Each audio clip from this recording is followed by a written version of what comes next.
Good evening, everyone. Welcome to the October 8th, 2024 Development Review Commission hearing. I'm Andy Johnson.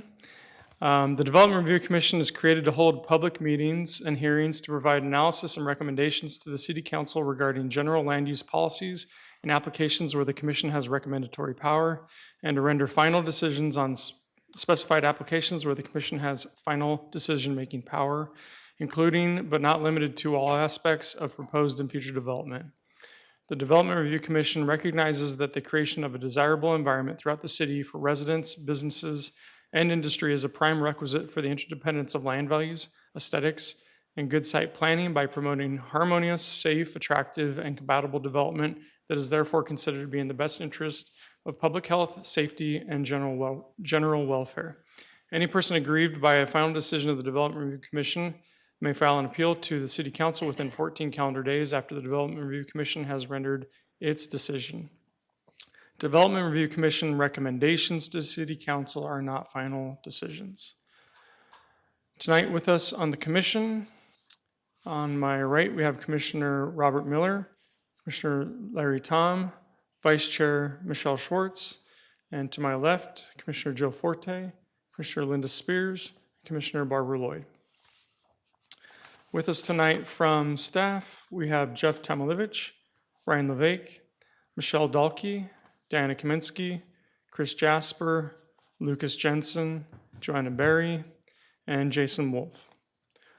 Anyone wishing to speak tonight on one of the cases will need to fill out one of these forms and bring it up to Joanna Berry. And you'll give him 3 minutes to speak. And now we can move on to our regular agenda. We did not have any meeting minutes to consider tonight. We do have 2 consent agendas. The first consent agenda will be for item number 4A. Was there anyone here tonight wishing to speak on item 4A? Okay, we'll keep that as consent agenda 1. And then on the second consent agenda, we have item 4B, Hanson Family Residence. Anyone wishing to speak on that? Okay, and then item 4C, Canopy Tempe. Anyone wishing to speak on that item? Okay, 4B and 4C will be on our second consent agenda. And then we will be hearing item number 6A, which is a code text amendment. Okay, so let's move on to our consent agendas. Consent agenda 1, including item number 4A. Can I get a motion for that item? Move to approve. Oh, Commissioner. I'm sorry. Commissioner Miller. Move to approve consent agenda 1. Okay, and is there a second? Second. And seconded by Commissioner Spears. All those in favor, please raise your hand. And that passes with 6 in favor and 1 abstaining. And then now consent agenda 2. Is there a motion for that item? Commissioner Forte? Motion to approve the consent agenda 2. Okay, there's a motion. Is there a second? Second. Seconded by Commissioner Spears. Okay, all those in favor, please raise your hand. All right, and that passes unanimously. So now we will move on to item number 6A, Ms. Kaminsky.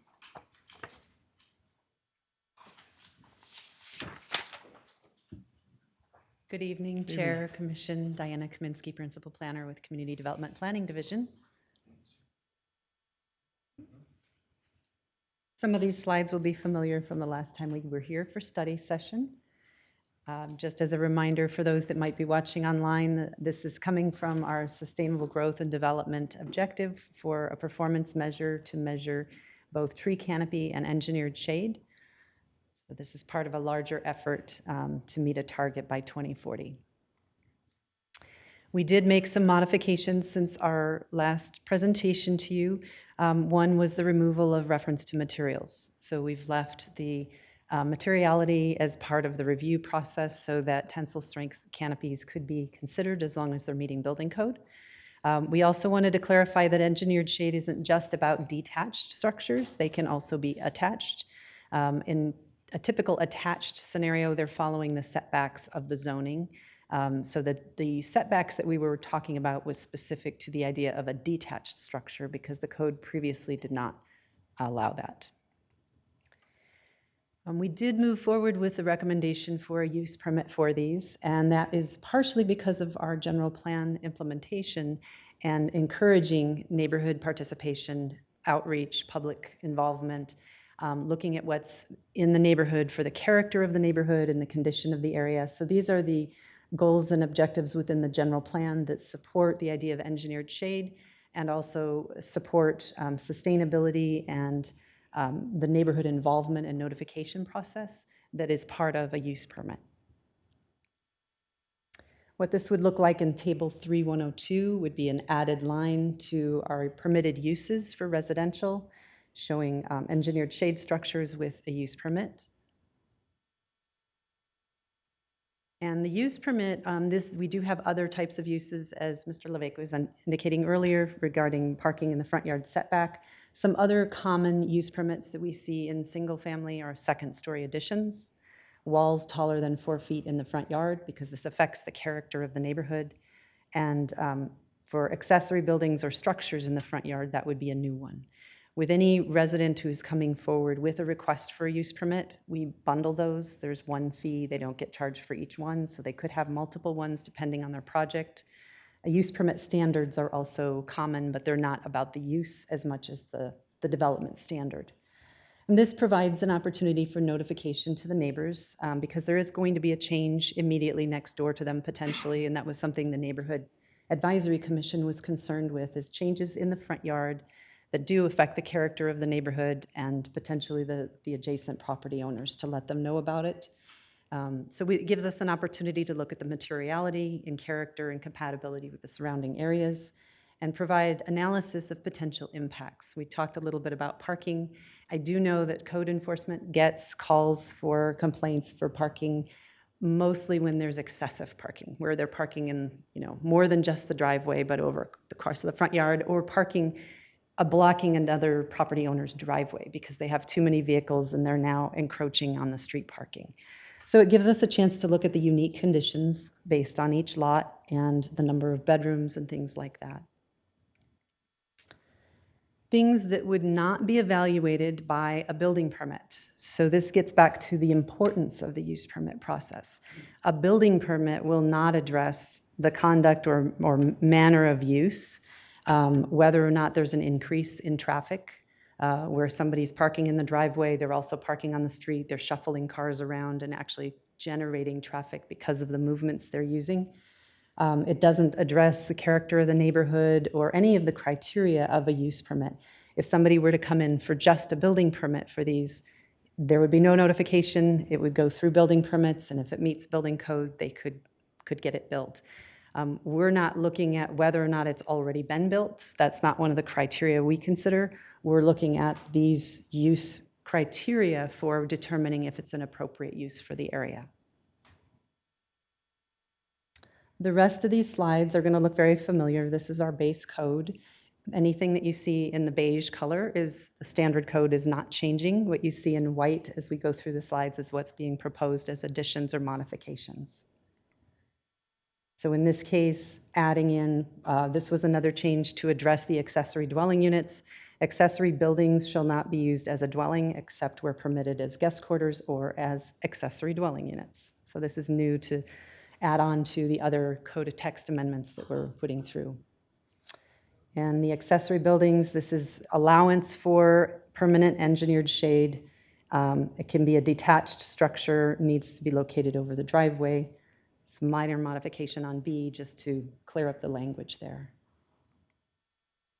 Detached engineered shade structures are allowed in the front yard subject to a use permit and shall be limited to the area over the required driveway and shall be set back a minimum of 5 feet from the side and the street front of the lot lines. And that has to do with building code.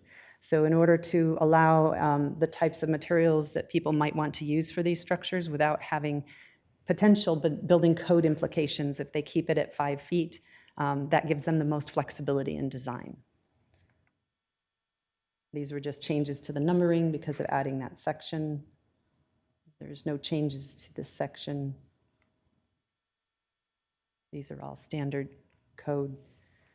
When we get to accessory structures, we do have a subsection, again, talking about the detached engineered shade and the setback requirements. We've added definitions and modified the definition for accessory structures. And the accessory structure definition actually is in another part of the code, but we wanted to reinforce that by explaining the difference within the definition section itself. It's 200 square feet and no taller than 8 feet. If it's larger than that, then it's considered a building. So we're not saying that these structures have to be limited to 200 square feet. It's the difference between a smaller structure on the front of the yard or a larger building. So that's the difference in the definition. And we added the language that it can also be attached to engineered shade. What's not changing is the reference to primary parking. Again, if you have a garage or a carport, you can add the shade over your driveway and you do not need the use permit for parking in the front yard setback because your primary parking is in the designated parking spaces. If you have an enclosed garage or a carport that's now been converted to livable, that's when that would kick in. Your primary parking becomes your driveway. And that's what this is referencing here. And this is referencing the code requirements for primary parking outside of the front yard. And Ryan mentioned earlier the requirement for parking when you have more than 5 bedrooms. That's not changing. And after this evening, we will be going to council November 21st and December 19th for the public hearing process. We did go to the Neighborhood Advisory Commission. We came to you in a study session, and we also went to the Sustainability Commission, and we really appreciate the input that all of the commissions gave us. We did not receive any additional public input through that process, but we're looking for any more feedback before we take this on to council. Vice Chair Schwartz? Yeah, I wasn't here for this study session, so this might have been answered, but can you talk about why we were limiting it to the driveway portion of the front yard? I mean, when I think about shaded structures like the tensile fabrics that were listed, those would still help meet the goals, but wouldn't necessarily need to be over only the driveway portion. We did talk about that a little bit. People can add on to the front of their house as like a front porch scenario. I think there were concerns expressed that if we start allowing it in other parts of the yard, now we've got, do we limit it in size or numbers of these where you could end up with multiple structures in the front yard? So if the purpose is shade for over the driveway area, that was the intent of it. But if you wanted to have a front patio, you could certainly add on to your house to do that, or provide shade through trees as a natural solution to that. That would need to go for a building permit, though. It wouldn't be a use permit to add to a front patio with shade. Correct. That's a building permit requirement. Yep. Okay, thank you. Yes. One question. We're only talking about the front yard and specifically now the driveways. So anything that happens in the backyard, which you basically can't see from the street, is pretty much fine. Is that more or less correct? Yes, Commissioner Miller, as long as what's in the backyard meets the zoning code in terms of the structure or building height and setbacks and meets the building code. So there are some existing provisions for backyard, but that is not being changed by this code. What are they? Just out of curiosity. Not so much the setback, because I think that's pretty straightforward, but in terms of height, for example. Are you talking specifically about the backyard? Yes, the backyard. Yes, so this diagram shows you typically an accessory structure is going to be like 200 square feet.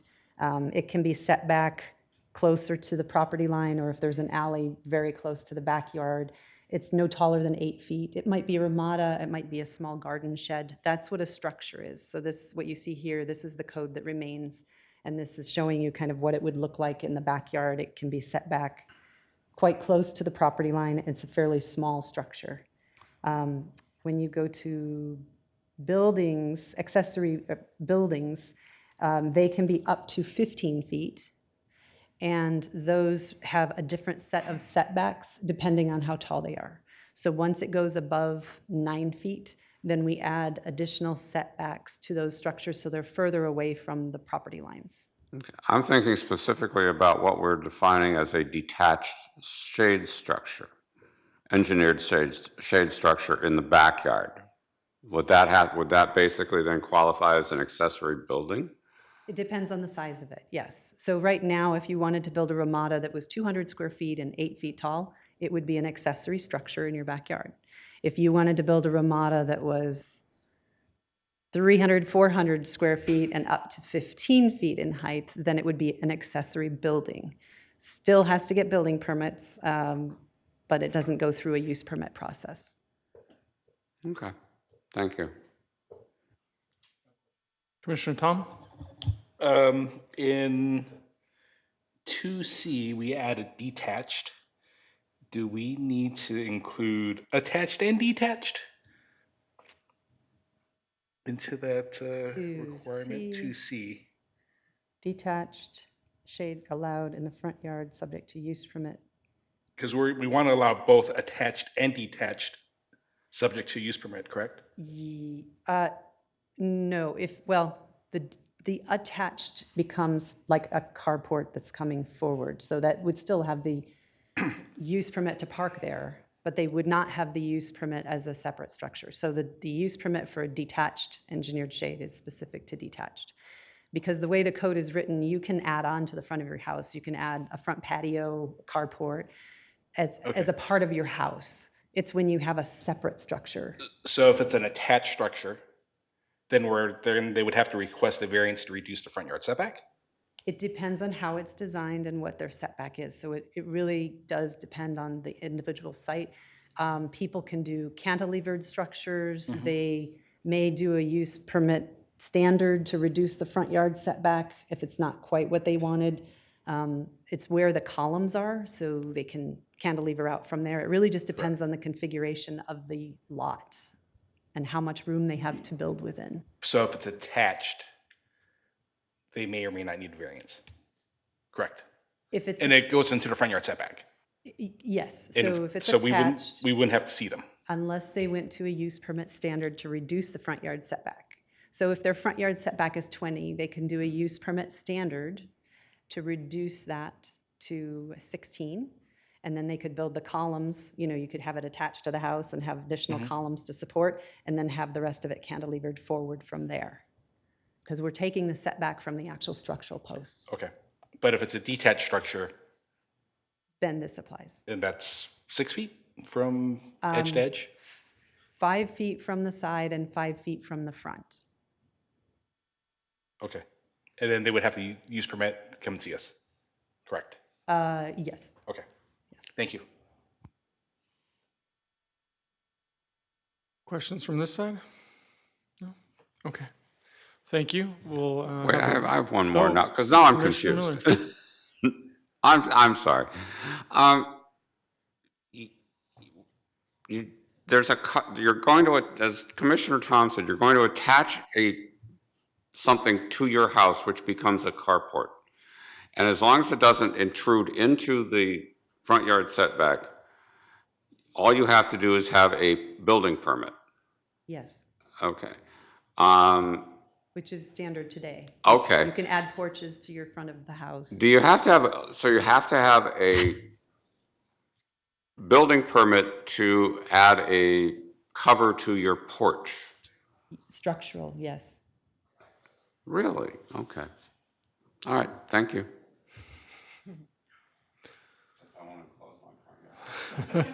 We want to make sure it withstands the monsoon season particularly.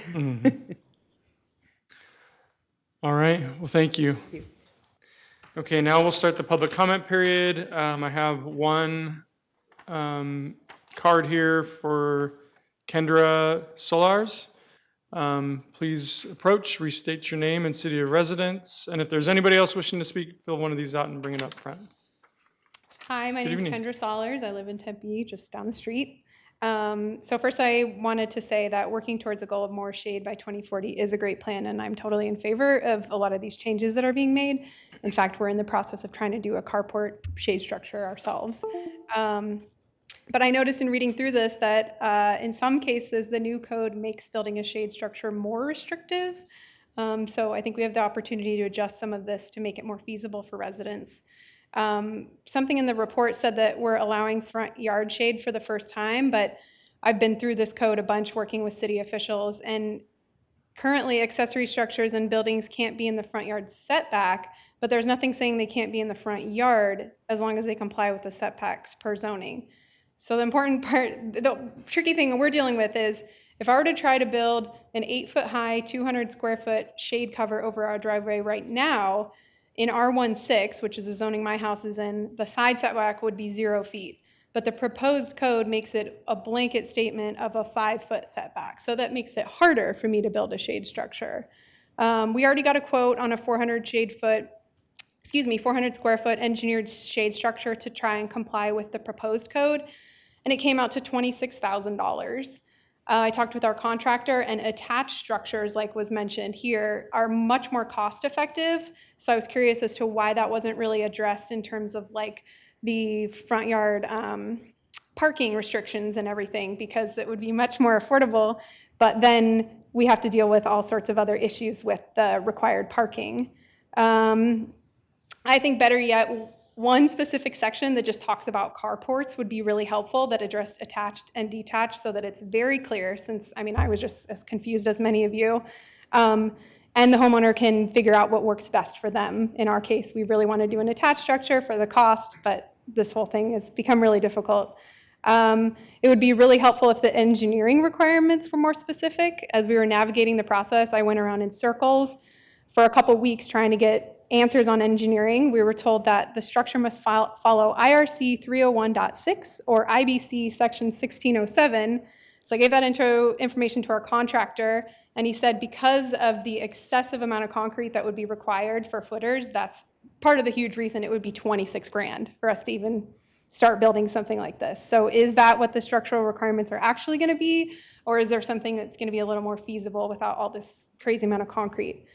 So if I tried to build a carport with these new proposed changes, the only way it would work to fit 2 vehicles, which is required, as we talked about earlier, would be for our posts for the structure to be down the center of the driveway, but then that would force us to tandem park, and I would still have to apply for a use permit to move the required parking so that it could be in the front yard setback. So I just hope we can take a look at this and make it make a little more sense and make it feasible for people to actually build carports and shade structures. Thank you. Thank you. All right, anyone else from the public wishing to speak? Okay, Ms. Kaminsky, if you want to come back and provide a little bit of input on what you've heard. Sure, and I do hope I get a chance to work with her in the future and help solve some of the problems she has. I did want to clarify, we do not allow detached structures in the front yard currently, so there is no provision for that right now. The issue with setbacks, again, has to go back to the building code. So, and I understand some of your issues are with building code. The 5-foot setback enables them to build a structure that doesn't have to be fire rated. So it does have building code implications, but we have many examples of structures that have straddled the driveway and meets the setback requirements. It is physically possible to do that. And it doesn't have to be posts in the middle of the driveway either. It depends again on the lot configuration, but the parking requirements are based on the age of the house and the number of bedrooms, so we take that into consideration. And then we look at where the driveway configuration is and try to work with applicants to find a solution. In some cases, we have applicants who have already built structures that will not meet building code. We try to work with them to get to something that will work, and we are hoping that we can come up with some standard details that will make this so much easier. We just haven't had the chance, the time to do that yet, but maybe a set of 6 to 10 standard plans that give the footers and give that information to make it a little easier for a homeowner to take a shelf product and take it to a contractor to build, and it's got the building permit stuff already taken care of. So we will be working on that to make it easier. In the meantime, I'm Diana Kaminsky, and I would love to have you give me a call and see if we can get this figured out for her. Is there any reference to attached structures in what we've got in front of us tonight? Yes, we Okay. modified. I'm sorry. So I just want to, because that was one of the comments that there's confusion, so I want to make sure that we just review that again, where we've got the difference between attached and maybe a reference to where you go to. I think it's in, okay. Let's see, shade structure, no, where was it? Setback. I know we made the change in here. Okay, engineered shade means a permanent shade structure with a foundation, no walls, open on all sides, unless attached to a building as an open structure. So the idea is that if you're attached to your house, that one side is the wall of the house, and the other sides are open. No shelves, storage boxes, or sheds underneath, and that it must comply with building code. Is there a way that we can reference, and I don't know how good our code is about doing that, about referencing something that would qualify as an attached shade structure? Well, that, I think that, is this not? I'm sorry, referencing where in the code that would be, where they could find that information. So engineered shade would be in the definition section, and then wherever we have engineered shade, it would be italics in the final code that references to that definition. So throughout the code, whenever there's a definition, we have that italicized. Okay. And I did hear the part about defining it by carport, but I think we wanted to keep it broader in the event that we expand this engineered shade concept to other things in the future. So not limiting it by the name as a carport.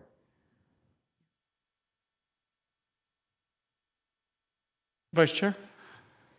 So I have a question. So if someone were to come today and want to build a structure over the carport, it would just not be allowed in the code at all? As a detached structure, correct. If they did it as part of their house attached, then they could, as long as they met the setbacks. Okay. Yeah. Thank you. Commissioner Miller? So if I'm reading this, then you're going to say that if you attach it to the building, and let's say it becomes a carport, which, you know, I've seen many carports that actually have little closets and such in them, but that's no longer allowed. You can't do that in the new carport, even if you had one in your previous carport. Is that correct? That is correct. Because it very quickly becomes a wall, and then it gets further enclosed. We have Well, situations. what if it's on the back wall? I'm sorry. Well, you've got a wall. Okay, so you've attached it to the house. So you could do something as part of the house. You could have cabinets on your back wall, but not Okay, as so part of- so it wouldn't then fit this definition of no shelves, storage boxes, or sheds, because now you've got a storage box there. Well, I think what we're looking at is the idea of somebody building a shade canopy and then coming in with a bunch of little storage compartments underneath that to avoid situations that it's not being used as it was intended.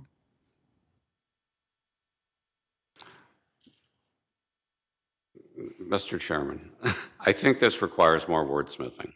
I don't think it's actually, I'm not comfortable with it the way it's written, quite I don't think honestly. that's what's up in front of us right now, is it? That look where it states the, there we go. Mr. Chair, Commission, I just wanted to address that because have a history in code compliance, and I'll let you know right now that any type of storage in a carport currently is not necessarily legal, right? It's actually one of the most complained about violations that we get in code compliance is storage in carports. So carports, the intent of carports is to store cars, not to store goods, even though people do it, right? So it is a violation if people have excessive storage in their carports. I just want to make that clear. So we're not changing code. We're not making any modifications in that sense. Mr. Chairman, Mr. Tamilevich, I appreciate the comments, but there's a couple of things, a couple of words, adjectives that you used there, excessive, and I think the other one was most of the time or something like that, which that suggests to me that we're not really talking about, if you say something is excessive, how are you going to enforce excessive? You can't say it that way. You don't write regulations and you don't write code that way. And that's my only concern right now is I just don't think this has been maybe as worked through as it could have been. Well, I'll point out it doesn't say excessive in the code. Right, but that's not what the code says. I did say it. And what I'm telling you is that when we receive a complaint about junk and debris in a carport, are we going to go out there and issue a violation if there's a toolbox sitting on the side of the carport? We're not going to do that. If there's plants in the carport, we're not going to do that, even though that's not the intent of the carport, right? We put this in there. And those would technically be violations, technically. Technically. If we wanted to issue a violation, we certainly could. Right. Right? I think the definition, I think it's very clear.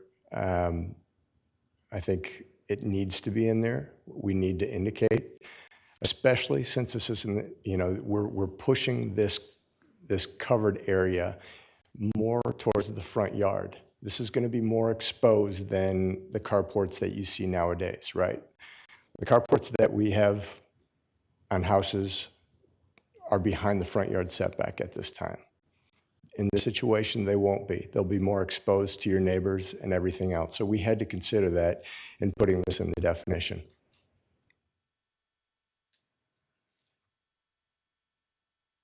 Other questions? I just have a comment. Yes, Commissioner Lloyd? Unless I'm not following along correctly, I feel like Commissioner Miller's concerns are related to the attached component that would go through building code. We're talking about the detached accessory units that we're approving tonight. That's what's on the table, nothing to do with Sure. attached building code.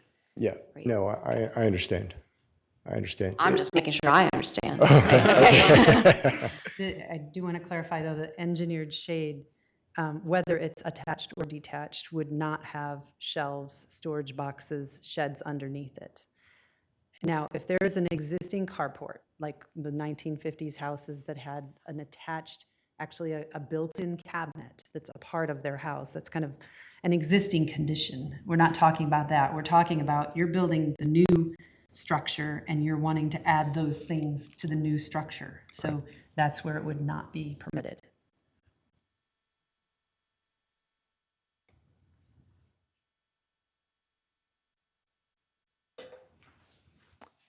All right, thank you for the explanation. Thank you. Okay, we'll go ahead and, unless there's any other questions of staff? No? Okay, we'll close out the public comment period and we'll move to commission discussion. So I think we've had some good discussion already. If there's any motions or any recommendations for any, go ahead, Commissioner or Vice Chair Schwartz. No, I agree that I think some of the code may be hard for the layperson to understand, and really appreciate our planning staff being available to help in those instances. I guess I did see in the notes, I think from the study session, that information about those details, and I think that's really critical in making sure that that is an option so that more of these are implemented and in a way that can be expedited for the public.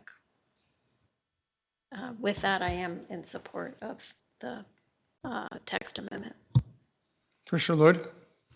Agreed. I think, I think we can vote, and I would support the code text amendment, but I also support what Ms. Kaminsky said about coming up with those standardized tools and making it, off the shelf so that, someone like Ms. Dollars can come and not get confused or deterred to actually, add the shade structure. So as long as we're continuing to work on what that standardized mechanisms are, I think that needs to be continued to be worked out. Commissioner Spears? I move for the approval of PL 240346. Second. Okay, so that's been moved by Commissioner Spears and seconded by Commissioner Lloyd. All those in favor, please raise your hand. Okay, and that passes unanimously. All right, thank you very much, everyone. Moving on to item number 7A, commission member announcements. Anybody? Commissioner Forte. We have Oktoberfest this weekend. For anyone who doesn't know, it is the biggest fundraiser for Tempe Sister Cities, where we send students culturally to one of our 11 sister cities. So please come out, support, and if you have some time, we'd love to have you volunteer. What are the days? It's Friday, Saturday, and Sunday. Oh, all three. All 3 days. Awesome. Okay. Thank you. Any others? All right. Staff announcements. Ms. Dalkey? We have no additional announcements tonight. Thank you. Okay. Appreciate it. Thank you very much. All right. With that, our next scheduled meeting date is October 22nd, 2024, and we are adjourned. Thank you.